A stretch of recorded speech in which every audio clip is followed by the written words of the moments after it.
খবৰ তোমালোকে প্ৰায় ভালে আছা ময়ো ভালে আছো আজি মই তোমালোকৰ মাজত বহুদিন পিছত আহিলো মই আজি তোমালোকৰ মাজত ক্লাছ 12ৰ দ্বাদশ শ্ৰেণীৰ মোৰ মাতৃমুখ দৰ্শনৰ মোষ্ট ইম্পৰ্টেণ্ট কোৱেশ্চন আৰু এনসাৰ আলোচনা কৰিম আজি এতিয়া আমি আলোচনা কৰিব আছে প্ৰথম কোৱেশ্চন মোৰ মাতৃমুখ দৰ্শন শীৰ্ষক পাঠটি কৰ পৰা সংগ্ৰহ কৰাইছে সো এই মোৰ মাতৃমুখ দৰ্শন শীৰ্ষক পাঠটি ডক্টৰ সো ইয়াৰ ডক্টৰ স্পেলিংটো অলপমান টাইপ কৰোঁতে ভুল হৈছে তোমালোকে ঠিক কৰি ল'বা ডক্টৰ নগেন শইকীয়া সম্পাদিত বেজবৰুৱা ৰচনাৱলী প্ৰথম খণ্ডৰ পৰা সংগ্ৰহ কৰা হৈছে তোমালোকে এইটো বহিত লিখি ল'বা ওকে সম্বলপুৰৰ ভাৰতৰ কোনখন ৰাজ্যত অৱস্থিত মানে সম্বলপুৰ ভাৰতৰ কোনখন ৰাজ্যত অৱস্থিত সো সম্বলপুৰ ভাৰতৰ উৰিষ্যা যিখন ৰাজ্য আছে সেই উৰিষ্যা ৰাজ্যত অৱস্থিত হয় ওকে সো 3 নম্বৰ কোৱেশ্চন কৈছে কি বেজবৰুৱাই মাতৃমুখ দৰ্শনৰ বাবে কৰ পৰা কৰলৈ যাত্ৰা কৰিছিল তোমালোকে কিতাপত পঢ়িছা যে বেজবৰুৱাই মাতৃমুখ দৰ্শনৰ বাবে উৰিষ্যাৰ সম্বলপুৰ উৰিষ্যা যিখন আছে সেই উৰিষ্যাৰ সম্বলপুৰৰ পৰা অসমলৈ যাত্ৰা কৰিছিল 1930 চনত 19 ছেপ্টেম্বৰত সম্বলপুৰৰ পৰা অসমলৈ যাত্ৰা কৰোঁতে বেজবৰুৱাৰ সংগী কোন আছিল এই 1930 চনত যেতিয়া 19 ছেপ্টেম্বৰৰ অসমলৈ কবিয়ে সম্বলপুৰৰ পৰা অসমলৈ যেতিয়া যাত্ৰা কৰিছিল সেই যাত্ৰা কৰাৰ সময়ত তেওঁৰ সংগী আছিল তেওঁৰ সহধৰ্মিনী প্ৰজ্ঞা সুন্দৰী দেৱী আৰু তেওঁৰ সৰুজনী জীয়ৰী আছিল ওকে বা কোনো বহিত লিখা আছে কন্যা বুলি লিখা আছে তেওঁৰ সৰু কন্যা সো এটো লিখিলে হ'ব ওকে তো 5 নম্বৰ কোৱেশ্চনটো কৈছে কি লক্ষ্মীনাথ বেজবৰুৱাৰ ৰচিত এখন ধেমালিয়া নাটকৰ নাম লিখা এই তোমালোকে ডাইৰেক্ট লেটিকা লিখিব পাৰা আন ধেমালিয়া নাটকসমূহ পাচনি নমল চিকৰপতি নিকৰপতি কাৰণ এইবিলাক দিছো কিয় যে তোমালোকে যে বেছি লিখিবি ইয়াত এটা দিছে বাট তোমাক যদি দুটা বা তিনিটা লিখিব কয় তেনেহলে তোমালোকে এইবিলাক লিখিব পাৰিবা সো 2 নম্বৰ 3 নম্বৰ আহিব পৰা যিবিলাক কোৱেশ্চন আছে সেইবিলাক মই আলোচনা কৰোঁ এতিয়া যে মোৰ মাতৃমুখ দৰ্শন শীৰ্ষক পাঠটিৰ নামাকৰণৰ তাৎপৰ্য ব্যাখ্যা কৰা যে কৰ্মসূত্ৰে উৰিষ্যাৰ সম্বলপুৰত থাকিবলগীয়া যোৱা সাহিত্যৰতী বেজবৰুৱাই কৰ্মব্যস্ততাৰ বাবে দীৰ্ঘদিন ধৰি মাতৃভূমি অসমৰ পৰা আঁতৰি থাকিবলগীয়া হৈছে প্ৰায় 1.5 বছৰৰ পিছত মাতৃভূমি অসমলৈ অহাৰ কথাটো তেওঁৰ মাতৃমুখ দৰ্শনৰ লগত ৰিজাইছে সেয়ে পাঠটিৰ নাম মোৰ মাতৃমুখ দৰ্শন বুলি দিছে ওকে মোৰ মাতৃমুখ দৰ্শন শীৰ্ষক পাঠটি মাতৃ শব্দৰে কি বুজাইছে কিমান বছৰ পিছত লেখকৰ মাতৃমুখ দৰ্শন হৈছিল তেওঁৰ মাতৃ শব্দটোৱে মাতৃভূমি অসমক বুজাইছে আমাৰ অসম সেই অসমক বুজাইছে তেওঁ 1.5 বছৰৰ পিছত মাতৃভূমি অসমলৈ আহিছিল ওকে এইখিনি লিখি দিবা তাৰ পিছত দিত কৈছে যে লক্ষ্মীনাথ বেজবৰুৱাক কটন কলেজৰ ছাত্ৰসকলে কিদৰে অভিনন্দন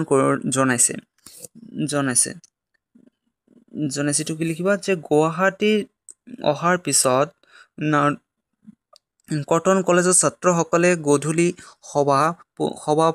সভা পাতি বেজবৰুৱাক নিমন্ত্ৰণ কৰিছিল আৰু সভাত তেওঁলোকৰ এজনে সুবলাকৈ ইংৰাজী আৰু অসমীয়া ভাষাত ভাষণ দিছিল কোনোবাই সুললিত কণ্ঠৰে গীত গাইছিল আৰু কোনোবাই বিয়াহৰ ওজাপালি গাই লেখকৰ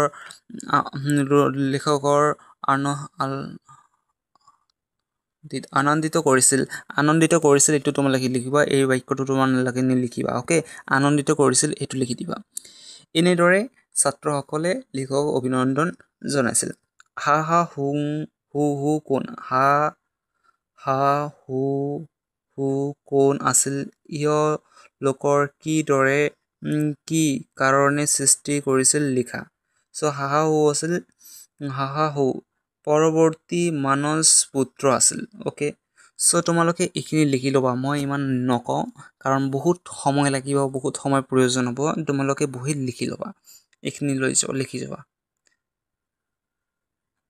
ওকে তোমালোকে বুজি যদি নোপোৱা তেনেহলে মোক কমেন্ট কৰিবা মই তোমালোকক বুজাই দিবলৈ যত্ন কৰিম সো এই কোৱেশ্চনবিলাক ইয়াত আছে 2017 বৰ্ষৰ প্ৰশ্ন যিবিলাক 2017 আহিছে সেইবিলাক মই তোমালোকক দিছোঁ, তোমালোকে এইটো লিখি ল'বা। এইটো এনচাৰ মই আগতে দিছোঁ আৰু দিলোঁ। অ'কে, যে লক্ষ্মীনাথ বেজবৰুৱাক কিয় অসমীয়া চুটিগল্প জনক বুলি কোৱা হয়? চ' ইয়াত দিছে জোনাকী আলোচনীত লক্ষ্মীনাথ বেজবৰুৱাই তেওঁৰ দ্বাৰা ৰচিত গল্পৰ জৰিয়তে অসমীয়া চুটিগল্পৰ শুভাৰম্ভ বিকাশৰ যাত্ৰাৰ সূচনা কৰে। সিয়ে লক্ষ্মীনাথ বেজবৰুৱাক চুটিগল্পৰ জনক বুলি কোৱা হয়। তেওঁৰ ৰচিত চুটিগল্প হ'ল তেওঁৰ ৰচিত চুটিগল্প হৈছে জোনবিৰি, সাধুকথাৰ কুকি এইবিলাক লিখি দিবা। অ'কে, এইখিনি তোমালোকে লিখি ল'বা।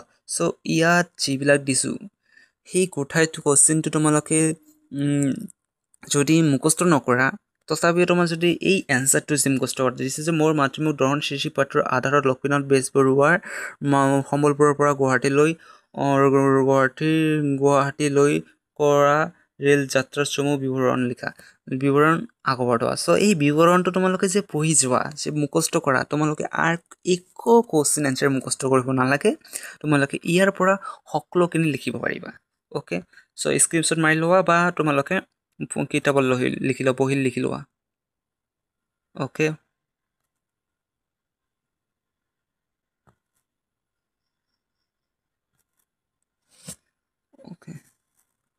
ইয়াৰ পৰাই লিখিলে হ'ব। অ'কে, তাৰপিছত প্ৰশ্ন কৈছে ডিব্ৰুগড়ৰ অসমীয়া তিৰোতাসকলক কেনেধৰণৰ গড় গতি আৰু কাৰ্যকলাপৰ লক্ষ্মীনাথ বেজবৰুৱা আনন্দ মিশ্ৰিত আচৰিত হৈ পৰিছিল, চমুকৈ লিখা। এতিয়া 2021 আহিছে, 2018 আহিছে আৰু 2022 আহিছে। অ'কে, চ' তোমালোকে এইটো ভালদৰে পঢ়ি যাবা, আহিব পাৰে এবাৰ। চ' বহি লিখি লোৱা। 2000 কমিটি অফ ইৰৰ অসমীয়া ভাঙনি ভ্ৰমংগ কোন চনত প্ৰকাশ হৈছিল? যে 1888 চনত প্ৰকাশ হৈছিল। যে তাৰপিছত এই কুৱেশ্যনটো তোমালোকে লিখি ল'বা, নিলিখিবা দেই, এইটো অলপমান টাইপিঙত মিষ্টেক হৈছিল, এইকাৰণে ইয়াত আহিছে, মই তোমালোকক কাটি দিওঁ দেই, এইখিনি নিলিখিবা।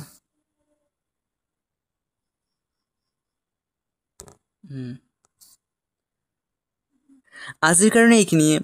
তোমালোকক যদি ভিডিঅ'টো ভাল লাগে তেতিয়াহ'লে লাইক দিবা, আমাৰ চেনেলটো নতুন হৈ থাকিলে ছাবস্ক্ৰাইব কৰি ল'বা আৰু কাষত থকা বেল আইকনটো ক্লিক কৰি ল'বা।